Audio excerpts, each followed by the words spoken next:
Hey guys, Hamish from Seat Skins here, just doing a quick run through on if you're doing a VF GTS upgrade in a VF Ute. The VF seats have dump levers.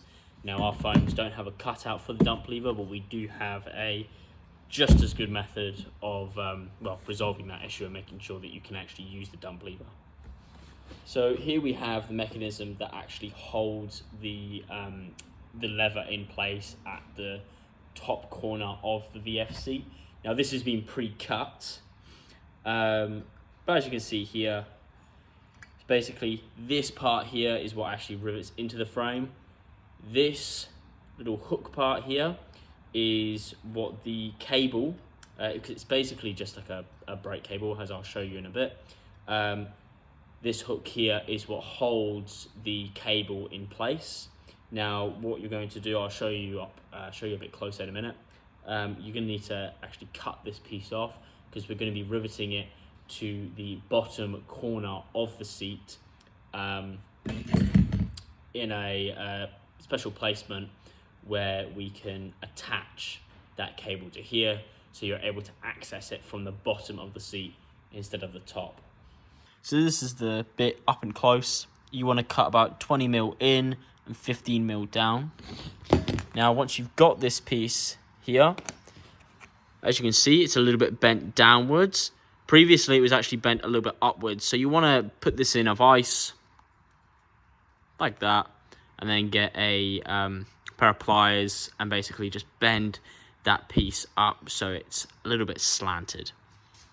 Now, just to show you how the mechanism actually works, this is the cable. It's basically just like a bicycle brake cable.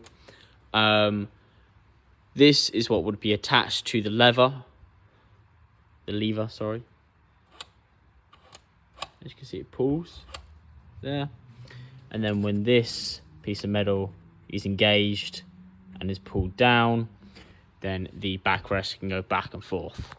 What we want to do, instead of feeding this cable up to the corner where it originally was, I want to feed it across the backrest to this area here.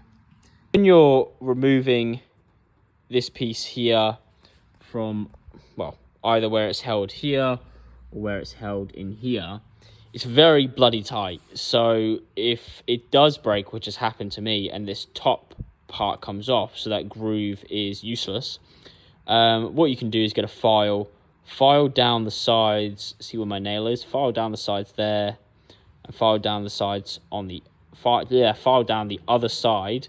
So then basically you're creating a makeshift groove and that will fit. So this is the piece when you cut it off.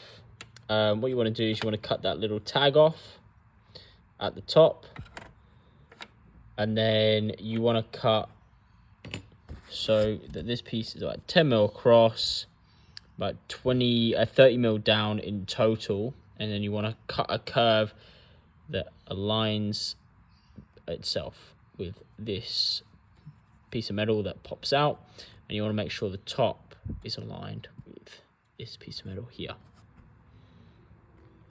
All right, so now in regards to where this cable actually exits, you want to measure 25mm down with where the cable is in line, as you can see, and 30mm out.